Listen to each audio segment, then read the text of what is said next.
Amén, señora María, muchísimas gracias por hacerse cargo de la oración inicial. Bueno, muy buena tarde para todos.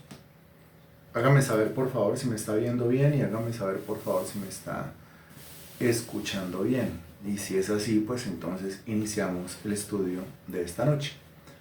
Estamos nosotros estudiando soteriología bíblica. Recuerde que es el estudio de la salvación a la luz de lo que enseña la Sagrada Escritura. Hemos venido hablando del decreto divino y ya el decreto divino se conecta con el tema de la redención, es decir, con el tema de la obra de Jesucristo, de nuestro Señor Jesucristo, la obra del Hijo, el decreto divino y la redención. Todas las cosas preordenadas por Dios Padre, todas las cosas predestinadas por Dios Padre, incluyendo la obra del Hijo. Eso lo comenzamos a ver nosotros hace 8 días en textos como Efesios 1:9, Efesios 1:11, Efesios 3:11, Lucas 22:22, Primera de Pedro capítulo 1, versículo 20. A otros versículos quizás que podríamos nosotros ver también, como por ejemplo Segunda de Timoteo capítulo 1, versículo 9. Hágame el favor y lo busca. Y lo leemos, Segunda de Timoteo capítulo 1, versículo 9. Me avisa cuando ya, por favor.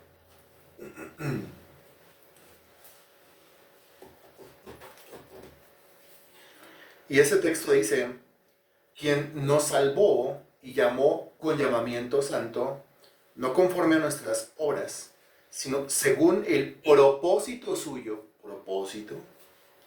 y la gracia que nos fue dada en Cristo Jesús. Y note lo que dice: ¿desde cuándo? Antes de los tiempos de los siglos. Okay. La gracia que nos fue dada en Cristo Jesús, está hablando de la obra del Hijo, dice que esa obra del Hijo se predeterminó que sucediera desde antes de los tiempos de los siglos. Estos versículos son apenas complementarios a todo lo que nosotros ya hemos dicho al respecto. Hechos de los Apóstoles, capítulo 2. Hechos de los Apóstoles, capítulo 2, versículo 23.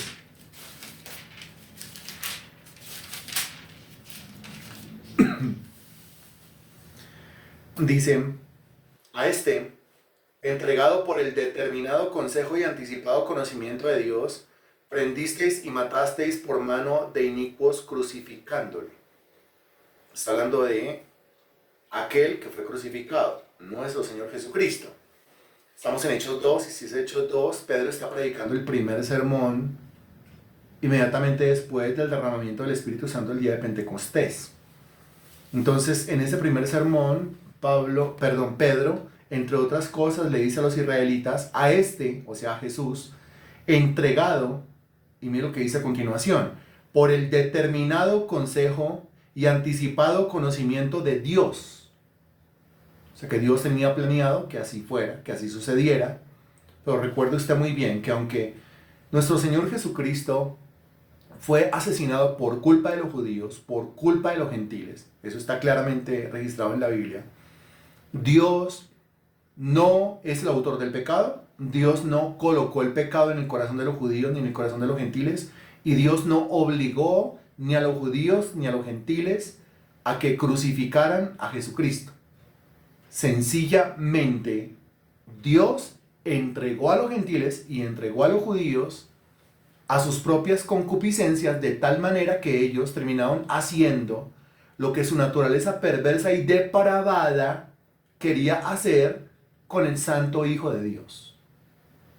De esa manera, judíos y gentiles fueron endurecidos porque Dios permitió que se endurecieran, endurecidos porque Dios dejó de ablandarlos, y terminaron matando a Jesús.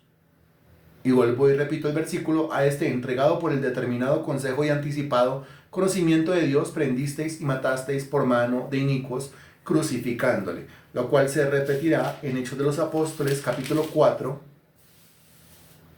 versículos 27 y 28. Es apenas 2 capítulos adelante, ¿no? Hechos 4, 27 y 28 dicen: porque verdaderamente se unieron porque verdaderamente se unieron en esta ciudad contra tu santo Hijo Jesús, a quien ungiste, Herodes y Poncio Pilato, con los gentiles y el pueblo de Israel,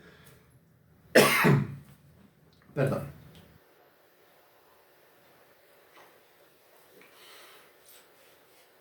porque verdaderamente se unieron en esta ciudad contra tu santo Hijo Jesús, a quien ungiste, Herodes y Poncio Pilato, con los gentiles y el pueblo de Israel, note, los gentiles y el pueblo de Israel, para hacer cuanto tu mano y tu consejo habían antes determinado que sucediera.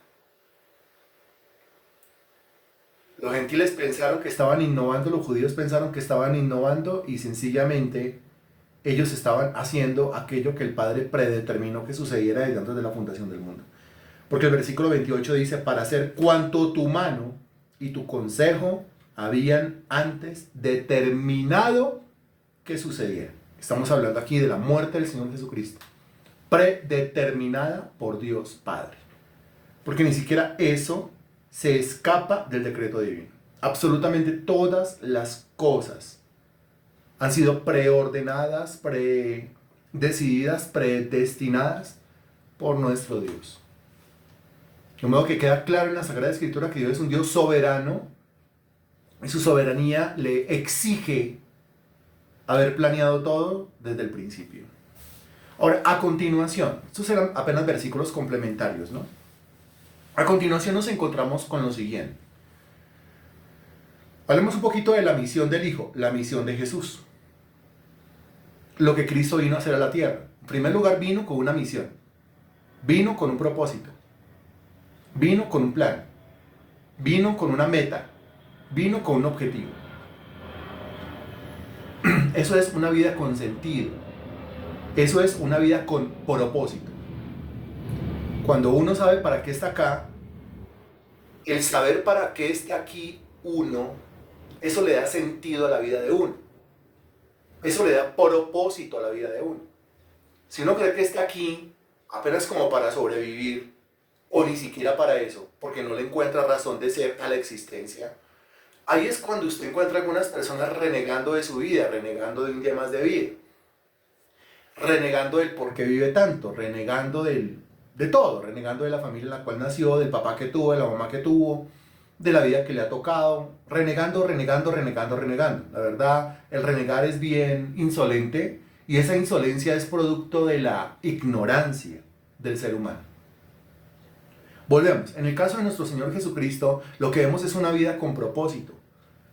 Cuando el Señor Jesucristo lo interrogaban o cuando el Señor Jesucristo hablaba de eso, queda claro en su discurso que el Señor sabía para qué estaba aquí en la tierra.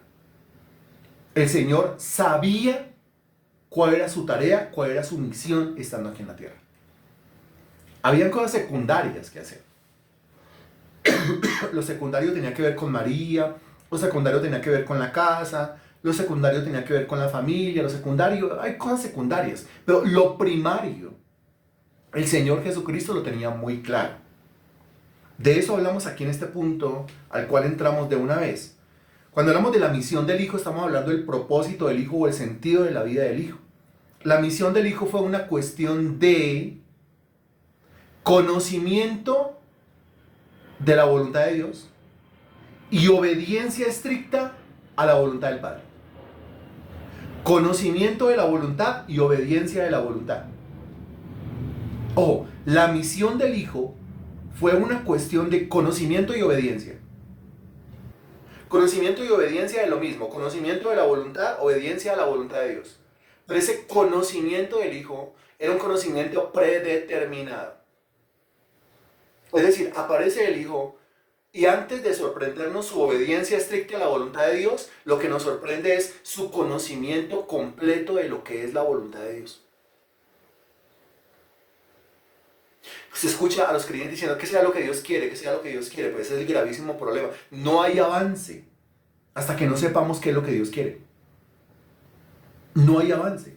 Todo se activa, la obediencia se activa y la providencia y todo lo demás se activa cuando tenemos conocimiento de la voluntad de Dios. Ese tema del conocimiento pues es muy repetitivo en las páginas de la Sagrada Escritura. Lo que de Dios se conoce les es manifiesto porque Dios se lo manifestó. O sea, lo que conocemos de Dios lo conocemos porque Dios nos lo ha dado a conocer. Habiendo conocido a Dios, dice el texto bíblico en Romanos también capítulo 1. De modo que la base de todo esto es el conocimiento de la voluntad de Dios. Ahora, ¿cómo hago para conocer la voluntad de Dios? No, esa pregunta entre nosotros yo creo que no cabe.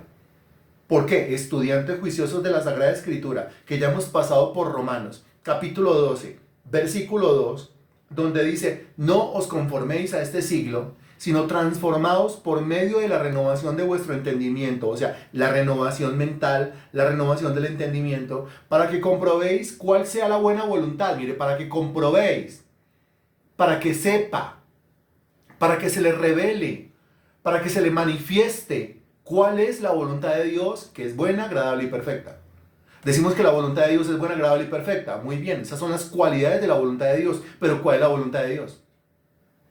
No puedo repetir el versículo como si fuera un loro. Al loro le puedo enseñar unas cuantas frases. Él las repetirá, pero no las entenderá. Así algunos cristianos repiten los versículos como si fueran loros. Repiten los versículos, pero no entienden el versículo. Las cualidades de la voluntad de Dios, buena, agradable y perfecta, eso lo repetimos. Pero ¿cuál es exactamente la voluntad? Y decimos, la voluntad de Dios está registrada en las páginas de la Sagrada Escritura. ¿Cuántas páginas tiene la Sagrada Escritura? La voluntad de Dios está revelada en los libros de la Biblia, 66 libros. La voluntad de Dios está revelada en los capítulos y en los versículos. ¿Qué cantidad de capítulos y qué cantidad de versículos? Yo necesito conocer urgentemente la voluntad de Dios para mi vida. ¿Cómo hago yo para conocer la voluntad de Dios? Pues la voluntad de Dios para algunos es un misterio. Recuerde que un misterio es algo que está detrás de un velo. Recuerde que el velo es el velo de la ignorancia. ¿Por qué la voluntad de Dios para mí es un misterio? Por mi ignorancia. ¿Por qué sigo ignorante? Por mi falta de estudio. Por mi falta de dedicación al estudio de la palabra de Dios. Yo quiero que la voluntad de Dios se me dé a conocer. Ese es el error gravísimo. Yo quiero que la voluntad de Dios se me dé a conocer a través de otros medios que no sea la Sagrada Escritura. Ese es un error gravísimo. Entonces yo quiero que alguien venga y me diga cosas. O alguien venga y me revele cosas. O alguien venga y me diga, me soñé. O alguien venga y me diga, tuve una visión. O alguien venga y me diga, tengo esto en el corazón. O alguien venga y me diga, tengo este presentimiento. Y así andan muchos que ignoran el texto sagrado, que no quieren quemarse las pestañas estudiando la Biblia. Ellos buscan es que otro les diga cuáles son sus sensaciones, cuáles son sus sentimientos acerca de alguna cosa relacionada con ellos, para ellos recibir algún tipo de direccionamiento. Y así no es. Claramente dice la Sagrada Escritura que nosotros tenemos la palabra profética más segura. Y la palabra profética más segura es la Sagrada Escritura. Y eso para el amante de la profecía. Yo soy amante de la profecía, pero de la profecía a la luz de la Biblia.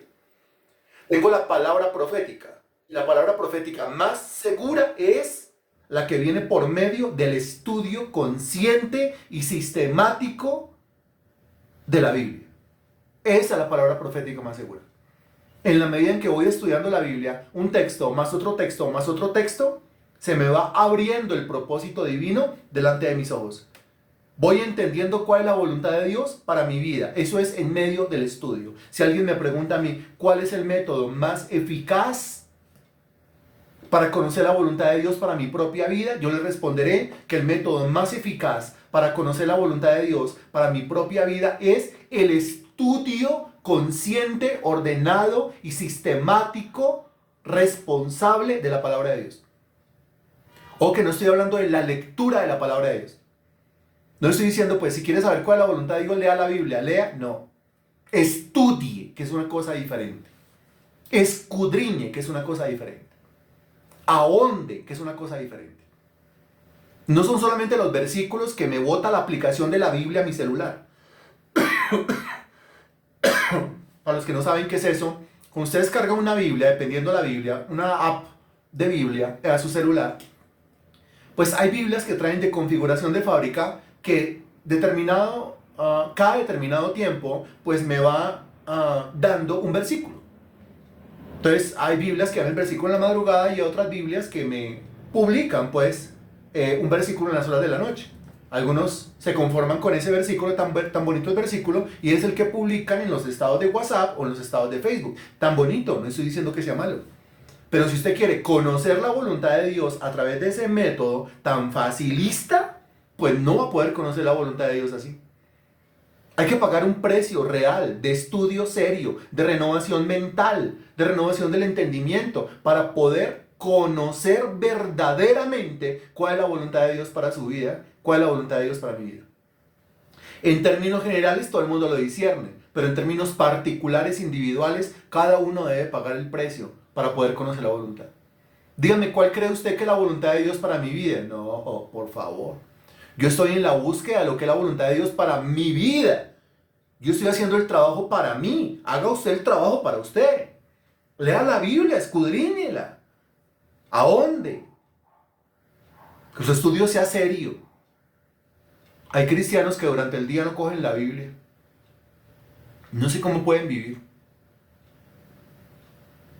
Eso demuestra la falta de amor por ese santo libro. Hay cristianos que durante el día no cogen la Biblia. Y hay otros cristianos que no pueden vivir sin tener la Biblia en las manos. No pueden vivir sin que la Biblia esté frente de sus ojos. Son cosas diferentes. Analícese, por favor. Aquí lo que vemos es que la misión del Hijo fue una cuestión de conocimiento predeterminado y obediencia estricta a la voluntad del Padre. Evangelio según San Juan, por favor, capítulo 10. Evangelio según San Juan, capítulo 10, versículo 18.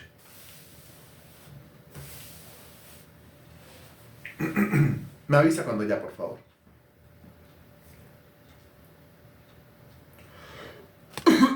Ya. Germán, que ha aplicado. Muy bien, gracias a Dios. Desde el versículo 17 leemos, dice, por eso me ama el Padre, porque yo pongo mi vida para volverla a tomar. Note, yo pongo mi vida para volverla a tomar. Versículo 18, nadie me la quita, sino que yo de mí mismo la pongo. Tengo poder para ponerla y tengo poder para volverla a tomar. Ahora mire lo que dice. Este mandamiento recibí de mi Padre. Este mandamiento. Este mandamiento es una orden. ¿Cuál es la orden? La orden es entregar su vida y volverla a recuperar. Dar su vida y volverla a tener. Dese cuenta que Cristo aquí dice en este versículo que conocía el mandamiento del Padre, conocía la orden del Padre, conocía la voluntad del Padre para su propia vida. ¿Cuál es la voluntad del Padre? Morir. ¿Y cuál es la voluntad del Padre? Resucitar. ¿Cómo lo sabía? Algunos hablan de revelaciones extrasensoriales, ¿no? Pero siendo el maestro, que comienza el sermón del monte diciendo, oísteis que fue dicho, y cita la escritura, pero yo os digo, y aclara la escritura, el maestro que en repetidas ocasiones siempre decía, escrito está, escrito está, escrito está, escrito está. La pregunta es, ya que él se despojó, él no estimó el ser igual a Dios como cosa que aferrarse, sino que se despojó de sí mismo. Se hizo hombre, estando en la forma de hombre se hizo siervo, y siendo siervo dio su vida en la cruz del Calvario. El método de revelación por medio del cual nos da el ejemplo a nosotros y nos abre el camino para que hagamos lo mismo. El método de revelación de la voluntad del Padre para con el Hijo es el mismo método de revelación de la voluntad del Padre para con nosotros. Por eso repito, Cristo citaba a cada rato la Sagrada Escritura. Porque Él entendió cuál era el propósito de su vida, ¿de qué manera? Cristo entendió cuál era el propósito de su vida en esta tierra, ¿de qué manera? ¿Cómo supo Cristo a qué había venido a esta tierra? ¿Para qué estaba en esta tierra? ¿De qué manera lo logró? ¿De qué manera lo hizo? Aquí ya le estoy haciendo una pregunta. Hágame el favor y responde.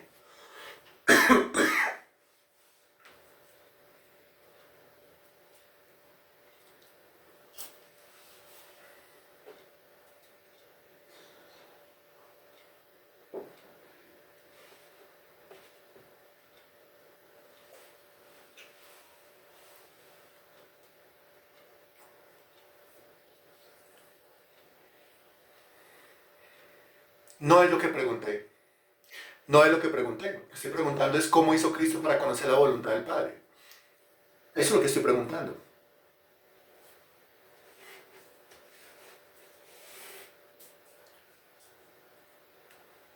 ¿Cómo hizo Cristo para conocer la voluntad del Padre?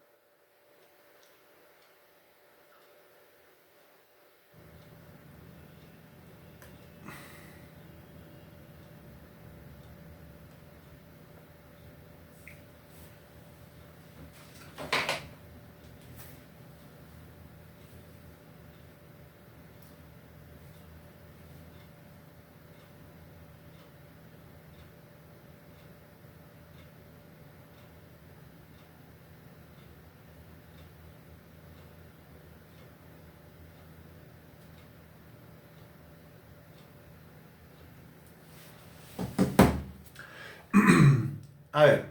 um, em, um, em, mm, um, um, eh, no, no, no.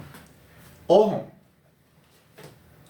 ojo porque acabamos de decir, mire, él siendo en forma de Dios, no estimó el ser igual a Dios como cosa que aferrarse, sino que se despojó. Se despojó. En términos de conocimiento, usted ve en los evangelios al Señor Jesucristo no teniendo un conocimiento completo, no teniendo un conocimiento perfecto de las cosas. No, no. Eso de que venía con el conocimiento completo, venía con un conocimiento perfecto, no. Por ejemplo, en alguna oportunidad, y eso es cuando Jairo vino a buscar al Señor Jesucristo y la mujer de flujo de sangre vino por detrás y lo tocó. El Señor pregunta, ¿quién me tocó? ¿Quién me tocó? ¿Cómo así que quién me tocó? ¿Acaso no viene con un conocimiento completo? ¿Acaso no tiene una revelación perfecta de todas las cosas y pregunta quién me tocó? ¿O se está haciendo el que no sabe quién lo tocó o realmente no sabe quién lo tocó? El Señor nunca finge nada, realmente no sabe quién lo tocó. Porque ¿a qué se refiere cuando el texto dice que se despojó de sí mismo y se hizo hombre? ¿A qué se refiere la encarnación? La encarnación se refiere a que realmente se hizo hombre, realmente se convirtió en un hombre y vino y vivió como un hombre, siervo de Jehová. Y más adelante dijo, ejemplo les he dado para que como yo he hecho, así ahora hagan ustedes. Cuando hablamos en términos de conocimiento, el Señor Jesucristo vino dependiendo de la revelación de Dios, dependiendo de un conocimiento que iba a ir recibiendo. Por eso el texto dice claramente que el Señor crecía en estatura, crecía en gracia, crecía en sabiduría para con Dios y para con los hombres. Ha leído el texto de Lucas, ¿cierto? Cuando dice que el Señor ha crecido en estatura, el Señor ha crecido en gracia y el Señor iba creciendo en sabiduría, sabiduría para con Dios y para con los hombres. Si va creciendo en eso, quiere decir que no vino con un conocimiento completo, quiere decir que no vino con un conocimiento perfecto. Ahora, si no vino con un conocimiento completo, si no vino con un conocimiento perfecto, como nosotros, entonces, ¿de qué manera supo cuál era la voluntad del Padre? Ahí está. Alguno puede decir, yo lo había dicho. No, lo leí. Lo que escribieron es leyendo. Y yo dije hace 10 minutos que no estoy hablando de leer. Estoy hablando,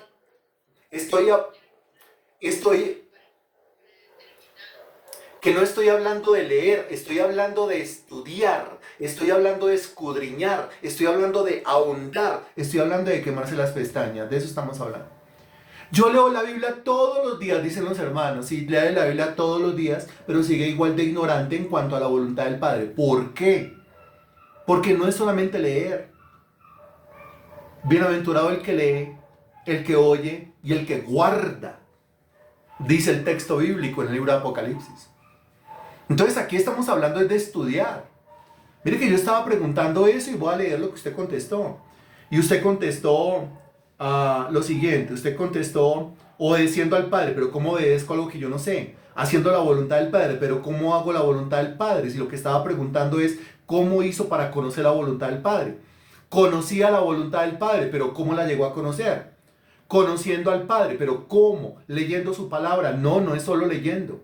Por medio de su palabra, pero ¿qué hay que hacer con la palabra? Conocer la palabra, pero ¿cómo hago para conocer la palabra? Teniendo conocimiento del Padre, pero ¿cómo llego a ese conocimiento? Exponiéndola, hablando de ella. No, no, no, porque estamos hablando de cómo llegó a conocer la voluntad del Padre. Tenía el conocimiento completo ya desde antes de la fundación del mundo. Desde antes de la fundación del mundo, obvio, en su forma de Dios. Pero como se encarnó, se despojó de ese conocimiento completo, se despojó de ese conocimiento perfecto y vino y habitó entre nosotros como un ser humano. Para que entendamos cómo es que un ser humano puede llegar a un conocimiento de la voluntad del Padre. Y así, etcétera, etcétera, etcétera, todas las respuestas se vienen pareciendo. Pero entonces, la respuesta correcta, vuelvo y hago la pregunta. ¿Cómo hizo Jesucristo para conocer la voluntad del Padre para su vida? La única respuesta es esa que usted está escribiendo, estudiando. Es que no hay otra forma, escudriñando. Es que no hay otra forma, ahondando. Es que no hay otra forma, profundizando. No hay otra forma. Entonces, muy bien, don Henry, estudiaba, escudriñaba la palabra de su padre. Muy bien. Muy bien, Germán, estudiando la palabra. Bien. Muy bien, señora Cecilia, estudiando y escudriñando profundamente la palabra de Dios. Ahí está. De pronto yo quiero quedarme en silencio y quiero que todo el conocimiento de Dios venga a mi mente si yo tenés necesidad de estudiar profundamente la Biblia. ¿Cómo se le ocurre que va a ser así? Así no ocurre. Eso es quemándose las pestañas. Como el Señor Jesucristo citaba con exactitud la Biblia, escrito está, no solo de pan vivirá el hombre, sino de toda palabra que sale de la boca de Dios. Escrito está, no tentarás al Señor tu Dios. ¿No has leído en los profetas? ¿No has leído a Moisés? ¿No has leído en los Salmos? Repetidamente el Señor lo decía. El Señor tenía conocimiento de los 5 libros de Moisés. El Señor tenía conocimiento de los libros históricos porque los cita. El Señor tenía conocimiento de los libros sapienciales, Job, Salmos, Eclesiastés, Proverbios, Cantar de los Cantares porque los cita. El Señor tenía conocimiento de los profetas mayores, de los profetas menores porque los cita. ¿Cómo hacía para tener ese conocimiento tan amplio? No puede tener ese conocimiento tan amplio si no se dedica al estudio profundo de la Sagrada Escritura. Es en la cruz del Calvario que cita pasajes contenidos en el Salmo capítulo 22. Lo que se conoce como las 7 palabras.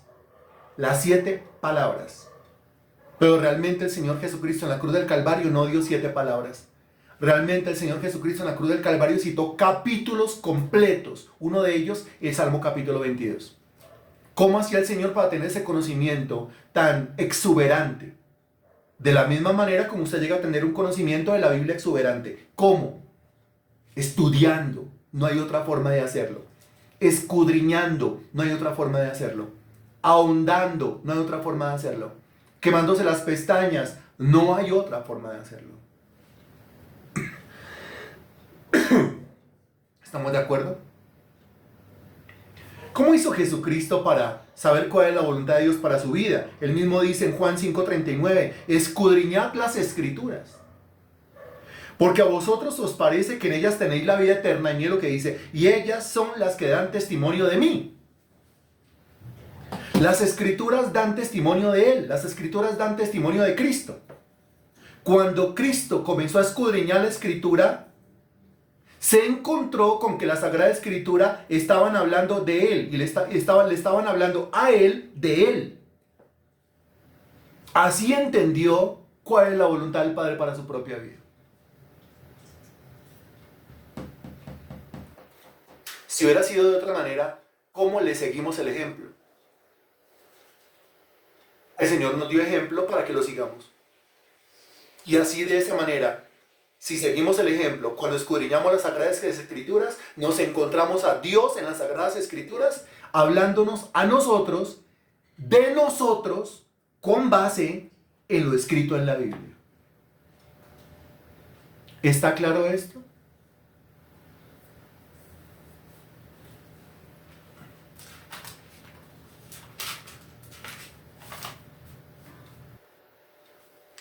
En Hebreos capítulo 10, versículo 7, búsquelo por favor. En Hebreos capítulo 10, versículo 7.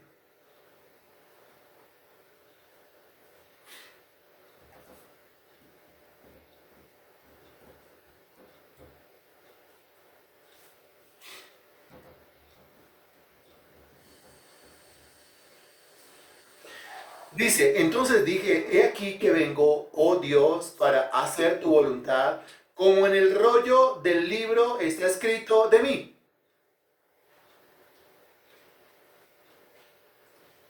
Ha sido más claro. ¿Te cuenta la conexión entre la voluntad de Dios y el rollo del libro? ¿Te cuenta la conexión entre el conocimiento de la voluntad de Dios y el escudriñar el libro?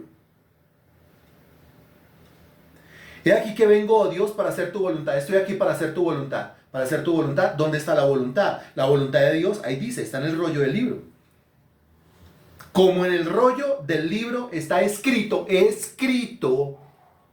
¿Cómo hago para conocer la voluntad de Dios? Escudriñando lo que está escrito.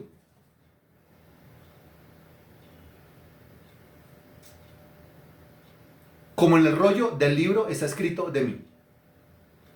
Impresionante, ¿no le parece?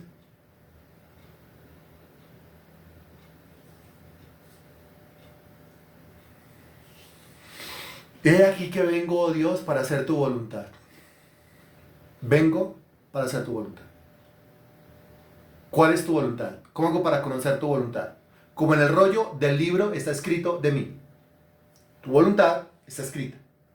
Tu voluntad para mí está escrita en el rollo del libro. Tu voluntad para mí está escrita en la Biblia. Antes de hacer tu voluntad, tengo que conocer tu voluntad. Antes de hacer tu voluntad de manera estricta, tengo que estudiar la Biblia de manera profunda.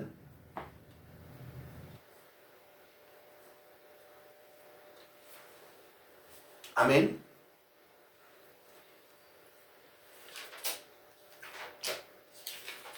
¿A quién le está hablando Dios?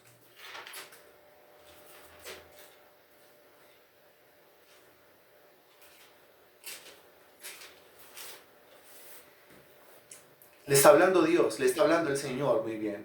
¿Y cómo le está hablando Dios? Pues ¿cómo habla Dios? ¿Y cómo le habla Dios? Pues por el mecanismo con el que habla Dios. ¿Y cuál es el mecanismo con el que habla Dios? Y Dios le está revelando cosas. ¿Y cuál es la forma como Dios le revela cosas? Sí, pero muy bien, pero sea específico, por favor, porque estamos siendo específicos. Entonces, muy bien, Natalia, estudiando su palabra. ¿Sí? Así. No lo dejé ahí superficial, no lo dejé ahí volando, no. No lo dejé ahí como por encima. Por medio de estudiar profundamente la Escritura. Cuando usted se somete a un estudio como esto, usted se tiene que concientizar de que entre más profundo vayamos, más clara es la revelación del Padre para su vida. No es solamente leer.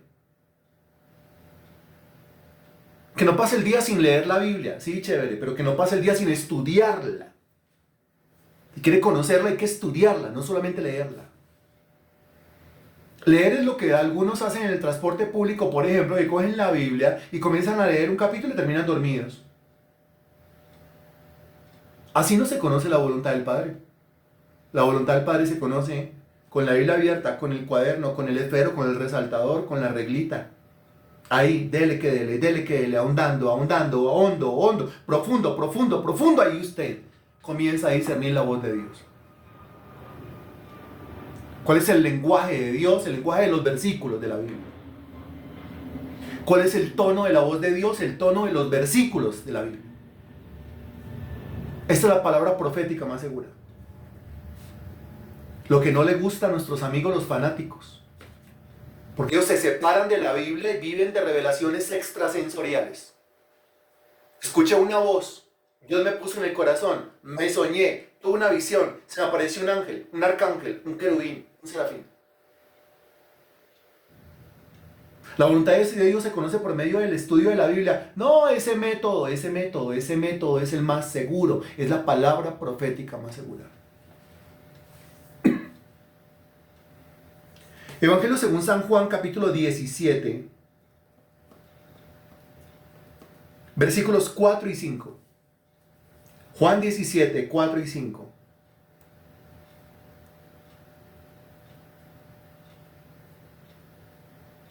Me avisa, por favor, gracias.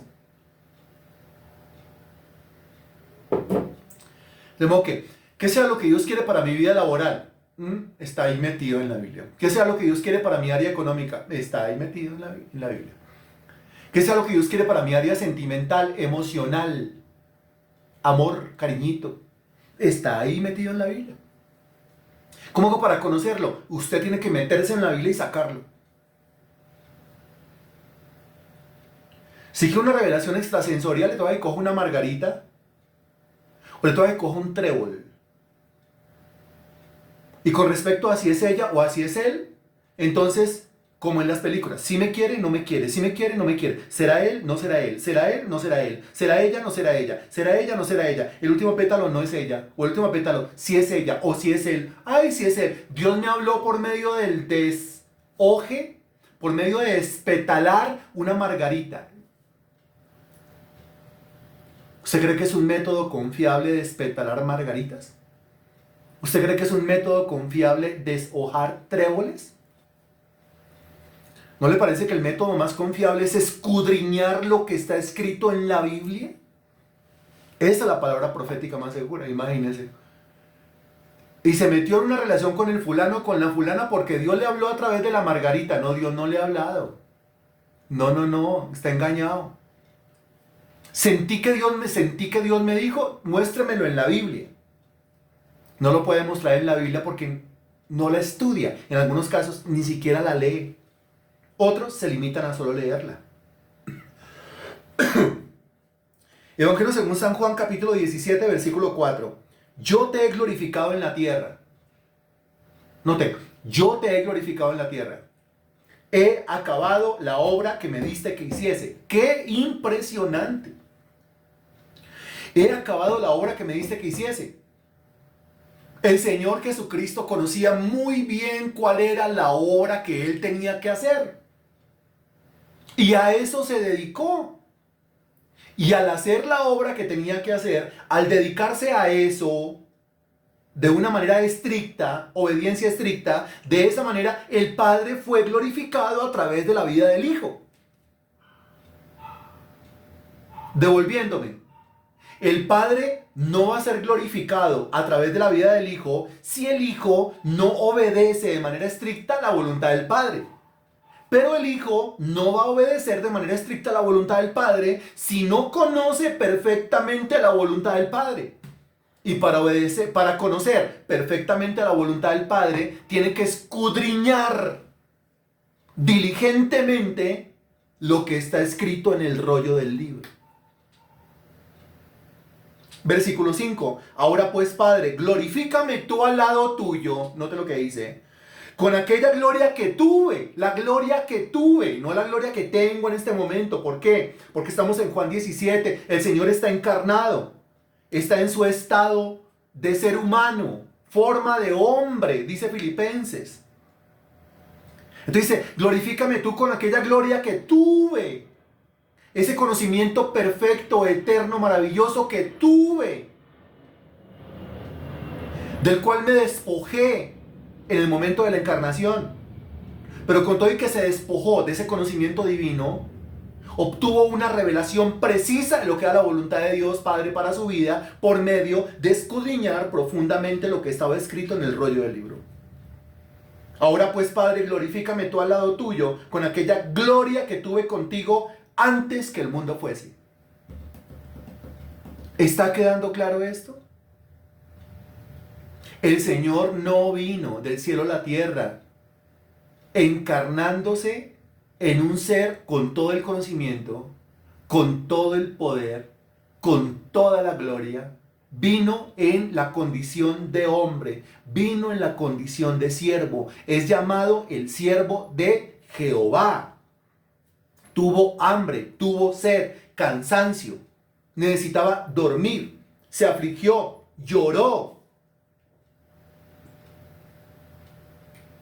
No tenía todo el conocimiento, dependía de la revelación del Espíritu Santo. Y esa revelación del Espíritu, como ya lo hemos aprendido nosotros en el estudio repaso de los domingos, hablando de la obra del Espíritu Santo, esa obra del Espíritu Santo siempre está ligada con el estudio profundo de la Sagrada Escritura. Espíritu Santo, háblame por favor, póngase a estudiar la Sagrada Escritura de manera profunda si quiere que el Espíritu de Dios le hable. Porque si no estudia la Sagrada Escritura de manera profunda, ¿cómo quiere que el Espíritu Santo le hable?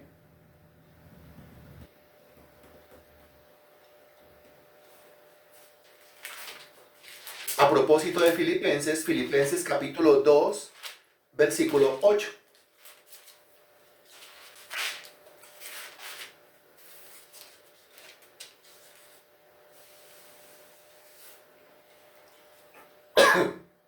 Que son los textos que estábamos citando, ¿no? Filipenses capítulo 2, leo desde el 5. Haya pues en vosotros este sentir que hubo también en Cristo Jesús, el cual siendo en forma de Dios, no estimó el ser igual a Dios como cosa a que aferrarse, sino que se despojó. Ahí dice que se despojó. ¿Qué significa la palabra despojarse? ¿Qué significa eso? Despojarse. ¿Qué significa eso? Soltar. Despojarse. Ojo, se despojó. No, eso. Entonces, porque es algo voluntario. Se despojó, dejó, soltó. Quitarse, muy bien. Se quitó, excelente, muy bien. Sino que se despojó a sí mismo, tomando forma de siervo, hecho semejante a los hombres, y estando en la condición de hombre, se humilló a sí mismo, haciéndose obediente. Vuelve y habla de la obediencia. Hasta la muerte y muerte de cruz. Obediente hasta la muerte.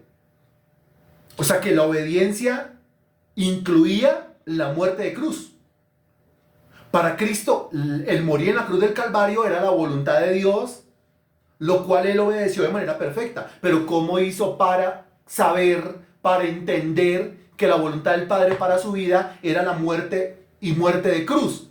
Pues solamente hay una manera de conocer eso.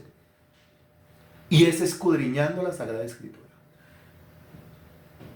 Solamente hay una manera para que usted sepa cuál es el siguiente paso que tiene que dar. Solamente hay una manera para que usted sepa cuál es la siguiente fase de su vida. Solamente hay una manera para que usted entienda si es con él o es con ella. Si es por la derecha o por la izquierda.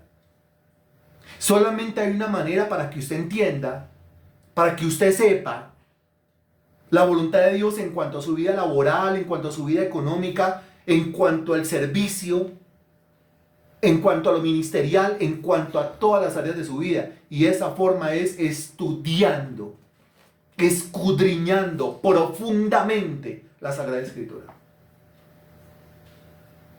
Porque por eso es que algunos, dice la Biblia, que teniendo comezón de oír, porque les pica el oído, cuando en algunas congregaciones dice es que viene el profeta tal, corren. Porque para ellos, que son unos vagos sinvergüenzas, pues les es mejor correr a una iglesia donde dicen que viene el profeta tal, que le pone la mano en el hombro y le dice así te dice el Señor. Pero eso que llaman palabra profética es algo no seguro. Es algo no confiable. La palabra profética más segura es esta, la Biblia, esta, la Sagrada Escritura. Claro, me ahorro el estudio queriendo que alguien me ponga la mano en el oído, la mano en el hombro y me hable el oído y me diga, así te dice el Señor.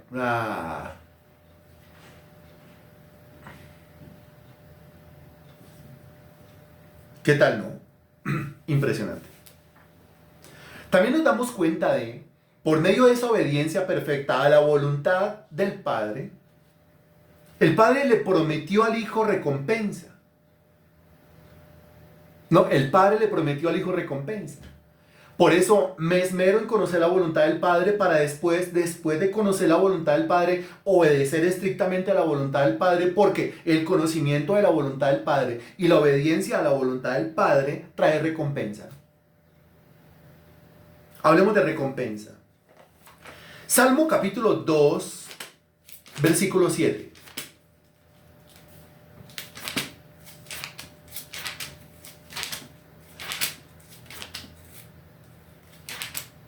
Salmo capítulo 2, versículo 7. Me avisa, por favor. Ya. Dice, yo publicaré el decreto.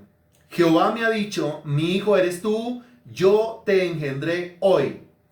Pídeme, y te daré por herencia las naciones, y como posesión tuya los confines de la tierra. El Salmo capítulo 2 es el primer salmo mesiánico. ¿Por qué se llama salmo mesiánico? Porque habla del Mesías. Cuando el Señor Jesucristo, en su estudio de la Sagrada Escritura, leyó el Salmo capítulo 2, se vio a sí mismo. Porque el Salmo 2, siendo el primer salmo mesiánico, hablaba de él. Y le estaba anunciando lo que vendría. ¿Qué vendría? Versículo 1. ¿Por qué se amotinan las gentes y los pueblos piensan cosas vanas? Se levantarán los reyes de la tierra y príncipes consultarán unidos contra Jehová y contra su ungido. Miren lo que está diciendo. Versículo 1. La gente amotinada, la gente pensando cosas vanas.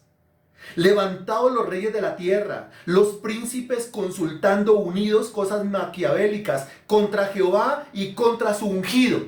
Cuando Cristo lee el Salmo capítulo 2, sabe lo que le viene. ¿Qué le viene? La gente en contra.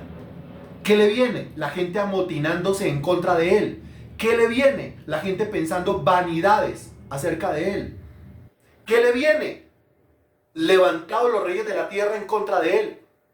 ¿Qué le viene? Los príncipes consultando ungidos para destruirlo. Eso es lo que dice acá.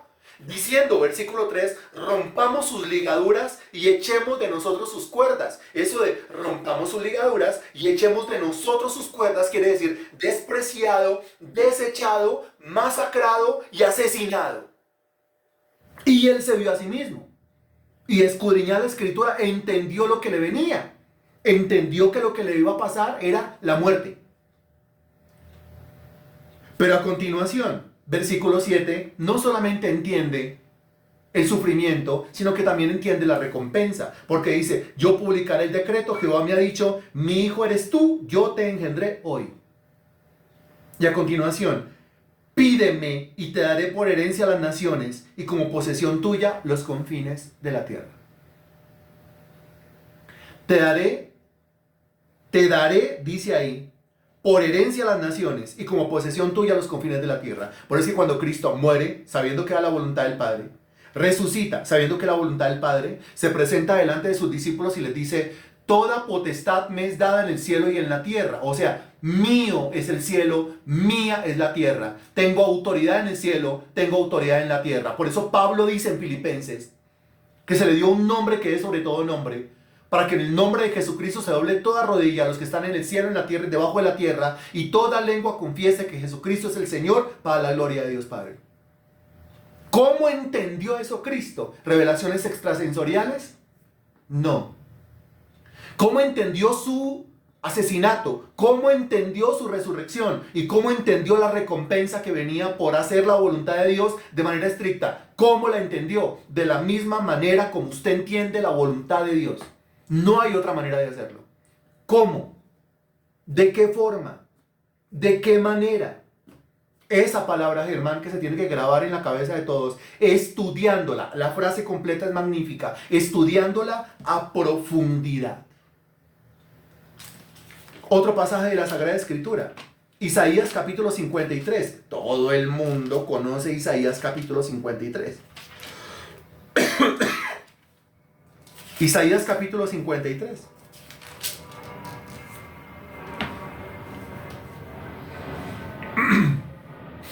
Cuando Cristo lee Isaías capítulo 53, ¿con qué se encuentra? Se encuentra con que el Padre le está hablando a él acerca de él. El versículo 2.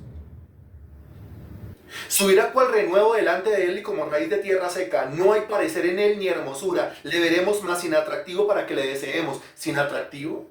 ¿Pero por qué? Si el texto dice claramente el más hermoso entre los hijos de los hombres. ¿Qué le quitaría su atractivo? ¿Qué le quitaría su belleza? Nada más y nada menos que versículo 3. Despreciado y desechado entre los hombres, varón de dolores, experimentado en quebranto, y como que escondimos de él el rostro, fue menospreciado y no lo estimamos. Eso le quitaría completamente su atractivo físico, mas no el atractivo espiritual, el deseado entre las naciones. Ahora, si usted pasa al versículo 10, usted conoce los primeros versículos, ¿no? Su llaga fuimos nosotros sanados, etcétera, etcétera. Cuando llega al versículo 10 dice, con todo eso Jehová quiso quebrantarlo, sujetándole a padecimiento. Padecimiento. Cuando Cristo lee Isaías capítulo 53, ¿con qué se encuentra? Con que el Padre le está hablando a él de él mismo. Quiso quebrantarlo sujetándole a padecimiento. Cuando haya puesto su vida en expiación por el pecado, mire la misión. Poner mi vida en expiación por el pecado, verá linaje, mire la recompensa, verá linaje. Vivirá por largos días, y la voluntad de Jehová será en su mano prosperada. Versículo 11. Verá el fruto de la aflicción de su alma y quedará satisfecho. Por su conocimiento justificará mi siervo justo a muchos y llevará las iniquidades de ellos. Por tanto, yo le daré parte con los grandes y con los fuertes repartirá despojos. Por cuanto derramó su vida hasta la muerte, note, una revelación clara y directa de cuál es la voluntad del Padre. Y fue contado con los pecadores, contado con los pecadores. La profecía dice, crucificado, muerto entre los pecadores. Literalmente fue crucificado entre dos pecadores. Habiendo él llevado el pecado de muchos y orado por los transgresores. Orado por los transgresores, eso lo hizo en la cruz del Calvario. Padre, perdónalos porque no saben lo que hacen. ¿Cómo sabía qué hacer en cada momento de su vida, incluyendo los momentos más turbulentos de su existencia? Porque conocía muy bien la voluntad del Padre. ¿Y cómo conocía muy bien la voluntad del Padre? Porque se dedicó a estudiar, a escudriñar la voluntad del Padre, no por conocimientos extrasensoriales.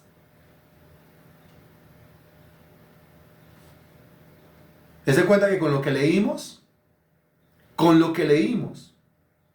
dice el texto en el versículo 10, con todo eso Jehová quiso quebrantarlo, quebrantamiento, sujetándole a padecimiento, cuando haya puesto su vida en expiación por el pecado, o sea la muerte, verá linaje. Después dice, vivirá por largos días, pero ¿cómo así se murió?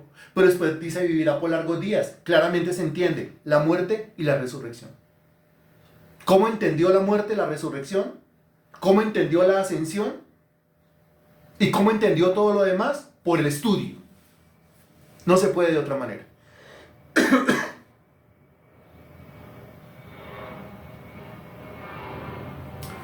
Por hoy hasta aquí llegamos. Espero haya quedado claro el tema. Espero no haya sido tan pesado el tema. Yo sé que, de pronto no acá, pero yo sé que esta clase se va a escuchar en otros lados y quizás hay algunos hermanos muy amantes de que les pongan la mano en el hombro y le hablen al oído tratando de descifrar cuál es la voluntad de Dios para sus vidas. Todos son métodos no confiables, no seguros. El único método confiable de saber, de discernir realmente cuál es la voluntad de Dios para usted, qué es lo que usted tiene que hacer, es por medio del estudio serio y profundo de la Biblia. ¿Sí? Ese librito que usted tiene ahí, ese librito, que usted dirá, ¿dónde está? ¿Dónde está? ¿Dónde está? De pronto lo tenga ahí.